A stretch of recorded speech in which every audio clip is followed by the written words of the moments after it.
ബൈബിളിൽ പലയിടങ്ങളിലും പ്രാർത്ഥനയ്ക്ക് പല വാക്കുകൾ കൊടുത്തിട്ടുണ്ട്.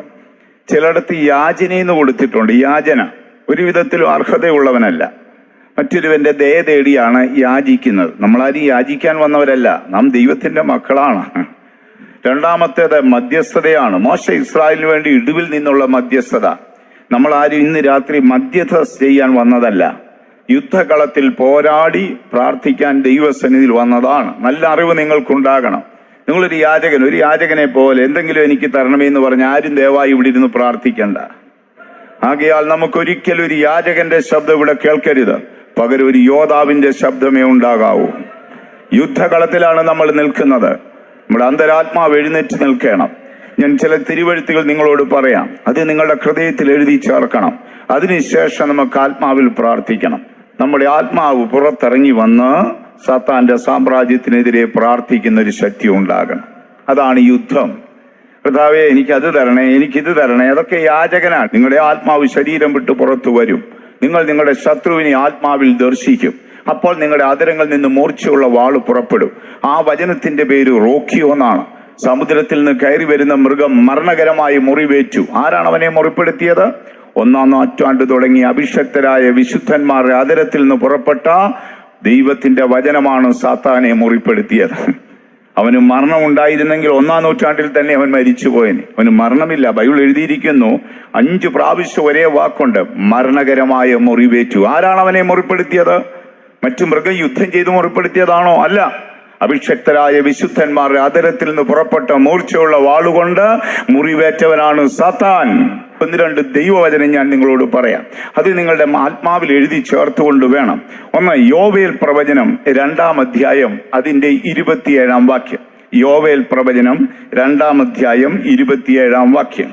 ഞാൻ ഇസ്രായേലിന്റെ നടുവിലുണ്ട്, ഞാൻ നിങ്ങളുടെ ദൈവമായ യഹോവ. ഞാൻ ഇസ്രായേലിന് നടുവിലുണ്ട്, ഞാൻ നിന്റെ ദൈവമായ യഹോവയാണ്, മറ്റൊരുത്തരുമില്ല എന്ന് നിങ്ങൾ അറിയും.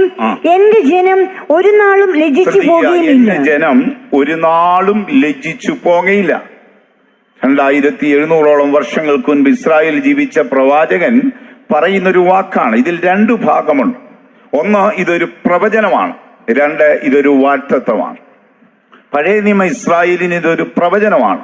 കൃപായുഗ വിശുദ്ധന്മാരായ നമുക്കിതൊരു വാഗ്ദത്തമാണ്. വാഗ്ദത്ത വചനം എന്താണ്? ഞാൻ നിങ്ങളുടെ ഇടയിലുണ്ട്, എന്റെ ജനം ഒരു നാളും ലജ്ജിച്ചു പോകുകയില്ല. എത്ര പേരത് വിശ്വസിക്കുന്നു? ദൈവം എന്റെ മധ്യയുണ്ട്, ഞാൻ ഒരു നാളും ലജ്ജിച്ചു പോകത്തില്ല, ഞങ്ങൾ ഒരു നാളും ലജ്ജിച്ചു പോവുകയല്ല. വചനം ഹൃദയത്തിൽ നമുക്ക് എഴുതി ചേർക്കണം. അതിനുശേഷം വേണം നമ്മൾ പ്രാർത്ഥിക്കാൻ. നമ്മൾ ഒരു നാളും ലജ്ജിച്ചു പോകുകയില്ല. ഒരു മനുഷ്യന്റെ നിത്യതയിലേക്കുള്ള ജീവിത യാത്രയിൽ അവൻ ലജ്ജിക്കേണ്ടി വരുന്ന സാഹചര്യങ്ങളുണ്ട്. ഒന്ന്, അവൻ പ്രത്യാശിക്കുന്ന വിഷയങ്ങൾ നടക്കാതെ വരുമ്പോൾ അവൻ ലജ്ജിച്ചു പോകും. നമ്മുടെയൊക്കെ ജീവിതത്തിൽ കണ്ടിട്ടില്ലേ? നമ്മൾ വളരെ പ്രതീക്ഷയോടെ വളരെ പ്രത്യാശയോടൊക്കെ ഇരിക്കും, സമയത്ത് നിവർത്തിക്കപ്പെടാതെ വന്ന് ലജ്ജിക്കുന്നത് കണ്ടിട്ടില്ലേ? അപ്പോൾ ഒരു മനുഷ്യന്റെ ജീവിതയാത്രയിൽ അവന്റെ പ്രതീക്ഷകൾക്ക് ഭംഗം സംഭവിക്കുമ്പോൾ അവൻ ലജ്ജിക്കും. അപ്പോൾ നമ്മൾ ലജ്ജിക്കാതിരിക്കേണ്ട കാര്യങ്ങൾ: ഒന്ന്, നമ്മൾ പ്രത്യാശ വെച്ച് കാത്തിരിക്കുന്ന വിഷയങ്ങളുടെ മേൽ നിങ്ങൾ ലജ്ജിക്കരുത്. രണ്ടാമത്, നമ്മൾ ലജ്ജിക്കുക എന്ന് പറയുന്ന യുദ്ധകളത്തിലാണ്. യുദ്ധകളത്തിൽ നമ്മൾ ലജ്ജിച്ചു പോകരുത്. യോശുവ യുദ്ധത്തിൽ തോറ്റുപോയി. മോശ മരിക്കുമ്പോൾ ദൈവം മോശ വന്ന് പർവ്വതത്തിൽ ഇറങ്ങി വന്ന് പറയുന്ന വാക്കൊക്കെ ഉണ്ട്, വായിച്ചാൽ അത്ഭുതപ്പെട്ടു പോകും. യോശുവ, ഉറപ്പും ധൈര്യമുള്ളവനായിരിക്കണം, നീ ജനത്തെ കൊണ്ടുപോകണം, ജനത്തെ കനാൻ ദേശത്ത് കൊണ്ടുപോകണം. മോശ മരിച്ച ഉടനെ ദൈവം ഇറങ്ങി വന്ന് പറഞ്ഞു, യോശുവ, ഉറപ്പും ധൈര്യമുള്ളവനായിരിക്കണം, ഈ ജനത്തെ നീ കനാൻ ദേശത്ത് കൊണ്ടുപോകും, ജനത്തിന് ദേശം വിഭജിച്ചു കൊടുക്കും. കൊടുക്കണമെന്നല്ല, കൊടുക്കും. അങ്ങനെയാണ്, കൊടുക്കും. ഇതല്ല. അപ്പം ഈ ദേഹത്തിന്റെ ഈ യോശുവയുടെ മനസ്സിൽ പരാജയത്തിന്റെ ഒരു രൂപമില്ല. മോശ പറഞ്ഞു, പുറകെ ദൈവവും പറഞ്ഞു. അപ്പൊ ജയം മാത്രം മനസ്സിൽ പ്ലാൻ ചെയ്ത് യോശുവ യുദ്ധങ്ങൾക്ക് പോയി. ഒന്ന് കഴിഞ്ഞു കനാനിലെ ജാതികളെ അറ്റാക്ക് ചെയ്ത് അവസാനം ഹായി പട്ടണത്തിൽ പോയി തോറ്റുപോയി. സൂര്യനെ നിർത്തിയ മഹാൻ, പക്ഷേ ഹായി പട്ടണത്തിൽ തോറ്റുപോയി. ഇവിടെ ഒരു രംഗമുണ്ട്, യോശുവ മടങ്ങി വരുന്ന ഒരു രംഗം. യോശുവ വന്ന് യഹോവയുടെ കൂടാരത്തിന് മുമ്പിൽ വസ്ത്രം കീറി കമന്ന് കിടക്കുക. രാവിലെ മുതൽ വൈകിട്ട് വരെ. ദൈവം വന്ന് ചോദിച്ചു, യോശുവ, നീ എന്തിനാണ് വസ്ത്രം കീറി കിടന്ന് കരയുന്നത്? അപ്പോൾ യോശുവ പറയുന്നു, ശത്രുവിന്റെ മുൻപാകെ പുറം കാട്ടി ലജ്ജിപ്പാനാണോ എന്നെ അങ്ങോട്ട് അയച്ചത്? മോശ മരിച്ചപ്പോൾ എന്നോട് ഇങ്ങനെയല്ലല്ലോ പറഞ്ഞത്, എന്തിനാണ് അവിടേക്ക് എന്നെ അയച്ചത്? ചിലപ്പോൾ നമ്മുടെ പദ്ധതികളിൽ, നമ്മുടെ യുദ്ധത്തിൽ പ്രതീക്ഷയ്ക്ക് അപ്പുറമായ പരാജയങ്ങളൊക്കെ ഉണ്ടാകാം. വിശുദ്ധിയെ മാത്രം സ്നേഹിച്ച് നീതിയെ മാത്രം സ്നേഹിക്കുന്ന നാം പലപ്പോഴും ഇരുളിന്റെ നാളിൽ യേശുവിന്റെ ശിഷ്യന്മാരെ പോലെ ഇടറിപ്പോയെന്ന് വരാം. ഓർമ്മയിൽ സൂക്ഷിക്കൂ, എന്റെ ജനം ഒരു നാളും ലജ്ജിക്കത്തില്ല. മൂന്നാമത് നമ്മൾ ലജ്ജിക്കാതിരിക്കേണ്ട വിഷയം നമ്മുടെ കർത്താവായ യേശുവിന്റെ പ്രത്യക്ഷതയിലാണ്. അതുകൊണ്ടാണ് പറഞ്ഞത്, കുഞ്ഞുങ്ങളെ, അവൻ പ്രത്യക്ഷനാകുമ്പോൾ നിങ്ങൾ ലജ്ജിച്ചു പോകാതിരിക്കേണ്ടതിന് നിങ്ങൾ കർത്താവിൽ വസിപ്പിൻ. യേശു എപ്പോഴാ വരുന്ന അറിഞ്ഞുകൂടാ. വരുമ്പോൾ നമ്മൾ ഒരിക്കലും ലജ്ജിച്ചു പോകരുത്. കൈവിടപ്പെട്ടു പോയാൽ നമ്മെ പോലെ അരിഷ്ടര് ഭൂമിയിൽ ആരും കാണത്തില്ല. ഇത്ര വലിയ രക്ഷ നമുക്ക് അഗണ്യമായി പോകരുത്. യേശുവിന്റെ പ്രത്യക്ഷതയുടെ ദിനത്തിങ്കൽ കൈവിടപ്പെട്ടു പോയി എതിർ ക്രിസ്തുവിന്റെ കരങ്ങളിൽ അകപ്പെട്ട് നമ്മൾ ലജ്ജിച്ചു പോകരുത്. അടുത്തത്, നമ്മൾ ലജ്ജിക്കരുത് എന്ന് പറയുന്ന അന്തിമ വിധിയുടെ നാളിലാണ്. ദാനിയേൽ പറയുന്നു, ചിലർ നിത്യ നിന്ദയ്ക്കും നിത്യ ലജ്ജയ്ക്കുമായി പുനരുത്ഥാനം ചെയ്യുന്ന ദിവസം വരും. നമ്മൾ അങ്ങനെ ആയിരിക്കരുതേ. ഇടത്തുള്ള ശപിക്കപ്പെട്ടവരുടെ ഗണത്തിലാകരുത്. അന്തിമ വിധിയുടെ നാളിൽ നമ്മുടെ പ്രാണൻ ലജ്ജിക്കരുത്. നമ്മൾ ലജ്ജിക്കപ്പെടാതിരിക്കാൻ എന്ത് ചെയ്യണമെന്നുള്ളത് പെട്ടെന്ന് നമുക്കൊന്ന് ചിന്തിക്കാം. ഒന്നാമത്, പത്രോസ് പറയുന്നു, ഞാൻ സിയോനിൽ ഒരു മൂലക്കല്ലിട്ടു, അവനിൽ വിശ്വസിക്കുന്നവൻ ഒരു നാളിൽ ലജ്ജിക്കത്തില്ല. അങ്ങനല്ലേ വചനം? വായിക്കണം. ഞാൻ ശ്രേഷ്ഠവും മാന്യവുമായൊരു മൂലക്കല്ല് സിയോനിലിടുന്നു, അവനിൽ വിശ്വസിക്കുന്നവൻ ലജ്ജിക്കത്തില്ല. മുമ്പേ നമുക്കെന്ന വാക്തത്വം എന്താണ്? എന്റെ ജനം ഒരു നാളിൽ ലജ്ജിക്കത്തില്ല. പ്രാർത്ഥിക്കുന്ന വിഷയം ദൈവം നിനക്ക് നിവർത്തിച്ചു തരും. യുദ്ധകളത്തിൽ ഇന്ന് വരെ നീ പരാജിതനാണെങ്കിൽ ഇന്ന് തുടങ്ങി നീ ജയശാലിയും സാത്താൻ പരാജിതനുമാണ്. യേശുവിന്റെ വരവിന്റെ ദിനം കാഹളം നീ കേൾക്കും, നിന്റെ ശരീരം രൂപാന്തരപ്പെടും. അന്തിമ വിധിയുടെ നാളിൽ യേശു നിന്നെ നല്ലവനും വിശ്വസ്തനുമായ ദാസനെ എന്ന് വിളിക്കും. എന്റെ ജനം ഒരു നാളിൽ ലജ്ജിച്ചു പോകുകയില്ല, ഞാൻ അവർക്കിടയിലുണ്ട്. വചനം ഹൃദയത്തിൽ എഴുതി ചേർത്ത് വിശ്വാസത്തോടെ പ്രാർത്ഥിക്കണം. ഒന്നാമത് നമ്മൾ വായിച്ചല്ലോ, സിയോനിൽ ഒരു മൂലക്കല്ലിട്ടു, അത് യേശുവാണ്, അവനിൽ വിശ്വസിക്കുന്നവൻ ഒരിക്കലും ലജ്ജിക്കത്തില്ല. ഇനി അടുത്ത 34 സങ്കീർത്തനത്തിൽ ദാവീദ് യേശുവിന്റെ ക്രൂശിനെ കണ്ടു 950 വർഷം മുമ്പ് ഒരു വാക്ക് പറഞ്ഞു, അവങ്കിലേക്ക് നോക്കുന്നവൻ പ്രകാശിതനാകും, അവന്റെ മുഖം ലജ്ജിച്ചു പോകത്തില്ല. അവങ്കിലേക്ക് നോക്കിയവർ പ്രകാശിതരായി അവരുടെ മുഖം ലജ്ജിക്കത്തില്ല. ഒരു നാളും എന്റെ ജനം ലജ്ജിക്കത്തില്ലെന്ന് പറയുമ്പോൾ, ഒന്ന്, സിയോനിലെ മൂലക്കല്ലിൽ വിശ്വസിക്കുന്നവൻ ലജ്ജിക്കത്തില്ല. അടുത്തത്, അവങ്കിലേക്ക് നമുക്ക് നോക്കാം. അടുത്ത ഭാഗത്തേക്ക് വരുമ്പോൾ പറയുകയാണ് 127 സങ്കീർത്തനത്തിന്റെ 5 വാക്യം, അവയെ കൊണ്ട് തന്റെ ആവനാഴിക നിറച്ചിരിക്കുന്ന യൗവനത്തിലെ മക്കളെ കൊണ്ട് തന്റെ ആവനാഴി നിറച്ച പുരുഷൻ ഭാഗ്യവാൻ. നഗരവാതിക്കൽ വെച്ച് ശത്രുക്കളോട് സംസാരിക്കുമ്പോൾ അങ്ങനെയുള്ളവർ ലജ്ജിക്കത്തില്ല. യൗവനത്തിലെ മക്കളെ കൊണ്ട് ആവനാഴി നിറച്ച പുരുഷൻ ഭാഗ്യവാൻ. ഈ ഭാഗ്യവാൻ ആരാണെന്നറിയാമോ? നമ്മുടെ വാഴ്ത്തപ്പെട്ട കർത്താവായ യേശുവാണ്. യേശുവിന്റെ ആവനാഴിയിൽ നിറഞ്ഞിരിക്കുന്ന ദൈവ പൈതലേ, യേശു മുഖാന്തരം നിനക്ക് ആ വിഷയത്തിൽ ജയം തരും. അടുത്ത വചനത്തിലേക്ക് നമുക്ക് വരാം. സങ്കീർത്തനം 25:3, നിന്നെ കാത്തിരിക്കുന്ന ഒരുത്തനും ലജ്ജിച്ചു പോകത്തില്ല. 1 യോഹന്നാൻ 2 അധ്യായം 28 വാക്യം, ഇനിയും കുഞ്ഞുങ്ങളെ, അവൻ പ്രത്യക്ഷനാകുമ്പോൾ നാം അവന്റെ സന്നിധിയിൽ ലജ്ജിച്ചു പോകാതെ അവന്റെ പ്രത്യക്ഷതയിൽ നമുക്ക് ധൈര്യം ഉണ്ടാകേണ്ടതിന് അവനിൽ വസിപ്പി. നാം യേശുവിന്റെ പ്രത്യക്ഷതയിൽ ലജ്ജിച്ചു പോകരുത്. നമുക്കിപ്പോ ഈ വചനം നമുക്ക് ദയവായിട്ടൊന്ന് ഏറ്റു പറയണം. എന്റെ ജനം ഒരു നാളും ലജ്ജിക്കത്തില്ല. നമുക്ക് നമ്മുടെ കണ്ണുകൾ അടയ്ക്കാം. എല്ലാവരും കഴിയുന്നിടത്തോളം ആളുകൾ മുഴങ്കാലുമേൽ നിന്ന് പ്രാർത്ഥിക്കാൻ കഴിവുള്ളവർ ഈ വചനം ഏറ്റെന്ന് പറഞ്ഞോട്ടെ. ഇല്ല, ഞാൻ ഒരു നാളിൽ ലജ്ജിക്കത്തില്ല. നമുക്ക് വിശ്വാസത്തോടെ ഏറ്റു പറയാം. എന്റെ കർത്താവായ യേശു ക്രിസ്തുവിൽ കൂടെ പ്രവാചകൻ എനിക്ക് തന്നിരിക്കുന്ന ഒരു വാഗ്ദത്തമാണ്. ഞാൻ ദൈവത്തിന്റെ ജനമാണ്, ഞാൻ ഒരിക്കലും ലജ്ജിക്കത്തില്ല. കഴിഞ്ഞ ദീർഘവർഷം ഞാൻ പ്രാർത്ഥിച്ച വിഷയത്തിന് ഇന്ന് രാത്രി ദൈവം എനിക്ക് മറുപടി തരും. കഴിഞ്ഞ കാല യുദ്ധങ്ങളിൽ ഞാൻ തോറ്റുപോയെങ്കിൽ ഇന്ന് രാത്രി മുതൽ കർത്താവ് എനിക്ക് ജയം തരും. എന്റെ യേശു വരുന്ന ദിവസം ഞാൻ കാഹളം കേട്ട് എന്റെ ശരീരം രൂപാന്തരപ്പെടും. ഇല്ല സാത്താനെ, ഞാൻ ലജ്ജിച്ചു പോകത്തില്ല. വിധിയുടെ നാളിൽ ഞാൻ ലജ്ജിച്ചു പോകത്തില്ല. നമുക്ക് നമ്മുടെ കണ്ണുകൾ യേശുവിലേക്ക് ഉയർത്താം. സിയോന്റെ മൂലക്കല്ലിൽ നമുക്ക് വിശ്വസിക്കാം. നമുക്ക് ദൈവവചനം കൊണ്ട് ആവനാഴിയെ നിറയ്ക്കാം. ദൈവ പ്രവർത്തിക്കായി കാത്തിരിക്കാം. നമ്മുടെ ദൈവത്തിന് അസാധ്യമായതൊന്നുമില്ല. നമ്മൾ പ്രാർത്ഥിക്കുന്നത് ലഭിച്ചെന്ന് വിശ്വസിക്കണം. നമ്മൾ ഇന്നിപ്പോൾ നിങ്ങൾ ആത്മാവിൽ പോരാടി പ്രാർത്ഥിച്ച വിഷയം എന്തുവാകട്ടെ, അത് 1500 മൈൽ അകലെയുള്ള ഒരു വ്യക്തിക്ക് വേണ്ടി ആയിക്കൊള്ളട്ടെ, അതിവേഗം പുറപ്പെടുന്ന ദൈവത്തിന്റെ വചനം അതിന് വിടുതൽ കൽപ്പിച്ചു. ദൈവത്തിന്റെ ജനം ഒരു നാളും ലജ്ജിക്കത്തില്ല.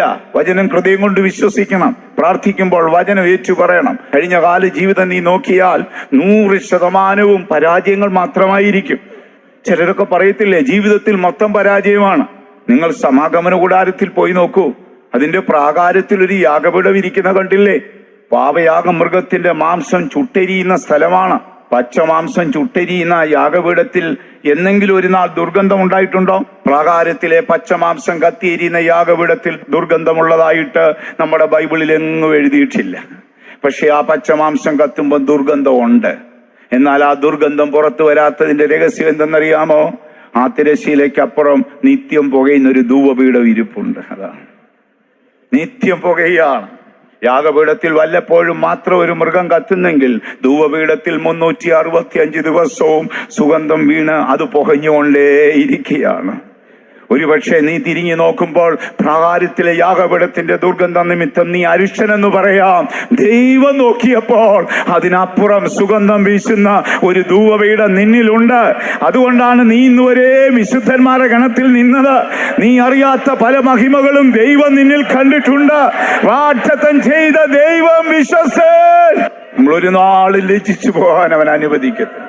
ഇനി നമുക്ക് പ്രാർത്ഥിക്കേണ്ട കുറെ വിഷയങ്ങളുണ്ട്. 1-2 കാര്യങ്ങൾക്ക് മാത്രം പ്രാർത്ഥിക്കാം. ഒന്ന്, പൗലോസ്ലീഹ പറയുന്നത് ദൈവ പരിജ്ഞാനത്തിന് വിരോധമായി എഴുന്നേൽക്കുന്ന ശക്തി. ചില ബൈബിളിൽ ദൈവിക പദ്ധതികളെന്ന് എഴുതിയിരിക്കുന്നത് കേട്ടോ. ഇപ്പൊ എന്നെക്കുറിച്ചും നിങ്ങളെക്കുറിച്ചുമുള്ള ദൈവിക പദ്ധതിക്ക് വിരോധമായി എഴുന്നേറ്റ് വരുന്ന എല്ലാറ്റിനെയും നീക്കിക്കളയണം. യേശു പ്രാർത്ഥിക്കാൻ പഠിപ്പിച്ചത് എങ്ങനെയാണ്? പിതാവേ, നിന്റെ ഇഷ്ടം സ്വർഗത്തിലെ പോലെ ഭൂമിയിലാക്കണമേ. യേശുവിൽ പിതാവായ ദൈവം സ്വർഗത്തിലൊരു ഇഷ്ടമുണ്ടെങ്കിൽ അത് ഭൂമിയിൽ നിവർത്തിക്കപ്പെടണം. എന്നെക്കുറിച്ചും നിങ്ങളെക്കുറിച്ചും ദൈവത്തിനൊരു ഇഷ്ടമുണ്ടെങ്കിൽ അത് ഭൂമിയിൽ നിവർത്തിക്കപ്പെടണം. ദൈവപരിജ്ഞാനത്തിന് വിരോധമായി എഴുന്നേറ്റ് വരുന്ന എല്ലാം യേശുവിന്റെ നാമത്തിൽ നീങ്ങിപ്പോയി ദൈവഹിതം എന്നിലും നിങ്ങളിലും പൂർണ്ണമായി നിവർത്തിക്കപ്പെടണം. ഞാൻ പറഞ്ഞല്ലോ, പിശാച് പലപ്പോഴും വന്നിങ്ങനെ പറയും, എടാ ദുർഗന്ധം ഭവിക്കുന്നു, നിന്റെ ജീവിതം ദുർഗന്ധമല്ലേ, ചീഞ്ഞു നാറുന്നതല്ലേ? അല്ല സഹോദരങ്ങളെ, നിങ്ങൾ അപ്പുറത്തേക്ക് പോയി നോക്കൂ. ആ തിരശ്ശീലക്കപ്പുറം ഒരു ധൂപപീഠം ഇരിപ്പുണ്ട്. പാളയത്തിൽ അകൃത്യത്തിന്റെ ദുർഗന്ധം വരാത്തതിന്റെ രഹസ്യം അതേ കൂടാരത്തിൽ സുഗന്ധം വീശുന്ന ഒരു ധൂപപീഠമുണ്ട്. പലപ്പോഴും നിന്റെ ആ അരിഷ്ടതയെ കുറിച്ചുള്ള നിന്റെ കരച്ചിലാണ് ദൈവത്തിന് വേണ്ടിയത്. നിന്റെ പരാജയത്തെ കുറിച്ചുള്ള ബോധ്യമാണ് ദൈവത്തിന് വേണ്ടിയത്. നിന്റെ തകർന്നു നുറുങ്ങിയുമുള്ള ഹൃദയമാണ് ദൈവത്തിന് വേണ്ടിയത്. പ്രാകാരത്തിലെ ദുർഗന്ധം ദൈവം കാണുന്നില്ല. വിശുദ്ധ സ്ഥലത്തിലെ ധൂപപീഠത്തിന്റെ സുഗന്ധം ദൈവം ആസ്വദിക്കുകയാണ്. അതുകൊണ്ട് നീ പരാജയപ്പെടത്തില്ല. പ്രാർത്ഥിക്കുന്ന വിഷയത്തിന് എന്റെ യേശു മുഖാന്തരം എന്റെ പിതാവ് എനിക്ക് മറുപടി തരും. ശ്രദ്ധിക്കൂ, നമ്മെക്കുറിച്ചുള്ള ദൈവിക പരിജ്ഞാനത്തിന് വിരോധമായി സാത്താൻ നമ്മുടെ മനസ്സിൽ യുദ്ധം ചെയ്ത് നമ്മളെ അധൈര്യപ്പെടുത്തി പാളയത്തിന്റെ പിന്നിലേക്ക് പലരുടെയും കാലുകൾ പ്രാകാരത്തിൽ നിൽക്കുക, വലത് കാല്, പക്ഷെ മനസ്സ് പാളയത്തിന്റെ പുറത്താണ്. അതാണ് അത്ഭുതം. ചോദിച്ചാൽ എന്നെ കൊണ്ട് കഴിയത്തില്ലെന്നാ പറയുന്നത്. ഇല്ല, നിന്നെ കൊണ്ട് കഴിയത്തില്ല, പക്ഷെ നിന്റെ ദൈവത്തെ കൊണ്ട് അത് കഴിയും. അതാണ്. അപ്പൊ അവന്റെ ആഗ്രഹം എന്താണ്? അവന്റെ ആഗ്രഹം അന്തർമന്ദിരത്തിൽ പോകണം, തേജസ്സുകളുടെ മധ്യ വസിക്കുന്ന ദൈവത്തെ കാണണം. പക്ഷെ പ്രാകാരത്തിൽ കയറാൻ ഒക്കുന്നില്ല. പിന്നെ എങ്ങനെ ഇനി വിശുദ്ധ സ്ഥലത്ത് പോകുന്നേ? പിന്നെ എങ്ങനെയാ ഇനി അതിവിശുദ്ധ സ്ഥലത്ത് പോകുന്നത്? പിന്നെ എങ്ങനെയാ കൃപാസനത്തിൽ ചെല്ലുന്നത്? കഴിഞ്ഞ 30 വർഷമായി ഇതുവരെയും 2 കാലും പ്രാകാരത്തിൽ പോലും വെക്കാൻ ഒത്തില്ല. നിരാശയാണോ? അധൈര്യമാണോ? ആകാശം മാറട്ടെ, ഭൂമി നീങ്ങട്ടെ. വചനം നിന്നോട് പറയുന്നു, ദൈവം എന്റെ ദൈവമാണ്. ദൈവം അരുളി ചെയ്യുന്നു, എന്റെ ജനം ഒരു നാളും ലജ്ജിക്കത്തില്ല. അടുത്തത്, നമ്മുടെ കർത്താവായ യേശു രക്തം കൊടുത്തു വാങ്ങിയ തന്റെ ശരീരമായ സഭയാണ്. ആ സഭയ്ക്ക് വിരോധമായി എഴുന്നേറ്റ് വരുന്ന സാത്താന്യ ശക്തികൾ, ലോകത്തിന്റെ ഭരണകൂടങ്ങൾ എല്ലാം ഒരിക്കലും നമുക്ക് ശത്രുവായി തീരാതെ ദൈവം തന്റെ ശരീരമായ സഭയെ സംരക്ഷിക്കണം. കർത്താവേ, വിശുദ്ധ സഭയെ ഓർത്ത് പ്രാർത്ഥിക്കുന്നു, വിശുദ്ധന്മാരെ ഓർത്ത് പ്രാർത്ഥിക്കും. കർത്താവ് രക്തം കൊടുത്ത് വാങ്ങിയതാണ്. സഭയ്ക്ക് വിരോധമായി, ഈ ഉപദേശത്തിന് വിരോധമായി, കർത്താവേ ഈ മാർഗത്തിന് വിരോധമായി വിരോധമായി കർത്താവേ, ഈ വിശുദ്ധന്മാരുടെ ഈ മാർഗത്തിന് വിരോധമായി സാത്താൻ എഴുന്നേൽപ്പിച്ചു കൊണ്ടുവരുന്ന എല്ലാ അന്ധകാര ശക്തികളെയും ഞങ്ങൾ യേശുവിന്റെ നാമത്തിൽ ശാസിക്കുന്നു.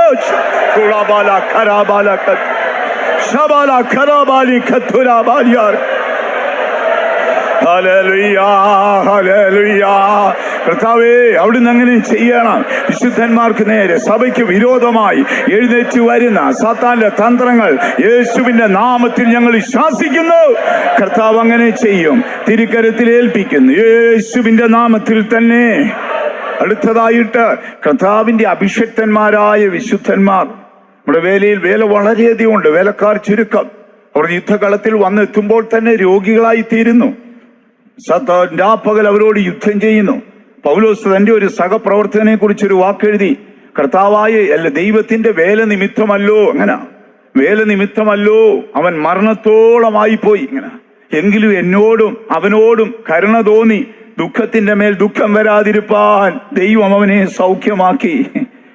നമ്മുടെ ശുശ്രൂഷകർ, കർത്താവിന്റെ വീട്ടിൽ വന്ന സകല ശുശ്രൂഷകർ, അവർക്ക് നേരെ ശരീരത്തിൽ, ആത്മാവിൽ, പ്രാണനിൽ പോരാടുന്ന എല്ലാ അന്ധകാര ശക്തികളെയും നീക്കി ആയുസ്സും ആരോഗ്യവും കൃപയും ബലവും കൊടുത്ത് ദൈവത്തിന്റെ വേലയിൽ അവർ വർദ്ധിച്ചു വരണം. ചേർന്നൊന്ന് പ്രാർത്ഥിച്ചാട്ടെ, എല്ലാവരും ചേർന്ന് പ്രാർത്ഥിക്കും. കർത്താവേ, സകല വിശുദ്ധന്മാരെ ഓർത്ത് പ്രാർത്ഥിക്കുകയാണ്.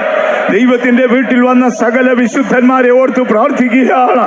കർത്താവിനെ അനുഗമിച്ചു വന്ന സകല ശുശ്രൂഷകരെ ഓർത്ത് പ്രാർത്ഥിക്കുകയാണ്. ആരും ലജ്ജിച്ചു പോകരുത്, ആരും ആയുസ്സിന്റെ മധ്യേ രോഗിയായി തീരരുത്, ആരും യുദ്ധകളത്തിൽ തോറ്റ് പിന്മാറിപ്പോകരുത്. യേശു സിയോനിൽ അഭിഷേകം അയക്കണം. ഇപ്പോൾ തന്നെ എല്ലാ ശുശ്രൂഷകരെയും സൗഖ്യമാക്കണം, സകല ശുശ്രൂഷകരെയും ബലപ്പെടുത്തണം. പുതിയ അഭിഷേകം സിയോനിന് പകരണം. ഈ നിമിഷം വരെ ദൈവത്തെ സ്നേഹിച്ച് ദൈവത്തിന്റെ വീട്ടിൽ വന്നിട്ടുള്ള ചെറിയവരും വലിയവരുമായ സകല വിശുദ്ധന്മാരെയും ദൈവം തന്റെ കൈകളിൽ സൂക്ഷിക്കട്ടെ. രോഗികൾ സൗഖ്യമാകട്ടെ, ബലഹീനർ ബലപ്പെടട്ടെ, പുതിയ അഭിഷേകം അവർക്കുണ്ടാകട്ടെ. ഏലിയാവ് ഹോരേബോള് ഓടിയതുപോലെ തങ്ങളുടെ പ്രവൃത്തിയിൽ അവർ ശുഷ്കാന്തി ഉള്ളവരായി തീരട്ടെ. ശക്തിയായിട്ടൊന്ന് സ്തോത്രം ചെയ്താട്ടെ. Praise the lord, praise the lord, praise the lord, praise the Lord.